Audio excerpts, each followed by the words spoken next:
آج ویو 360 میں امریکہ میں سیاسی غیر یقینی، کیا اقتدار کی منتقلی معمول کے مطابق ہو پائے گی؟ پاکستان اسکواش کی دنیا پر راج کرے، اس کے لیے لیجنڈری کھلاڑی جانشیر خان ایک بار پھر کورٹ میں۔ ہمارے پاس جو جانور آتے ہیں وہ موسٹلی ایکسیڈنٹل کیس آتے ہیں۔ اور پاکستان میں جانوروں کو مصنوعی اعضاء لگانے کا کامیاب تجربہ۔ وائس آف امریکہ کے واشنگٹن اسٹوڈیوز میں آپ سب کو خوش آمدید۔ آپ دیکھ رہے ہیں پروگرام ویو 360، میں ہوں اسد اللہ خالد۔ امریکی صدر ڈونلڈ ٹرمپ نے 3 نومبر کو ہونے والے صدارتی انتخابات میں تاحال شکست تسلیم نہیں کی ہے۔ صدر ٹرمپ کی انتخابی مہم مبینہ انتخابی بدعنوانیوں کے خلاف مختلف عدالتوں سے رجوع کر رہی ہے۔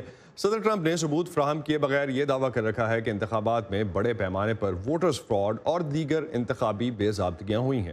صدر ٹرمپ اب بھی پر امید ہیں کہ وہ انتخابی نتائج کی درستگی کے بعد اگلی 4 سال کی مدت کے لیے وائٹ ہاؤس میں ہی رہیں گے۔ چلتے ہیں کیپٹل ہل، ارم عباسی ہمارے ساتھ ہیں، ان سے جانتے ہیں ارم کن کن ریاستوں میں دوبارہ گنتی ہو رہی ہے اور کون سی ریاستوں میں اس وقت انتخابات کے حوالے سے مقدمات دائر کیے گئے ہیں؟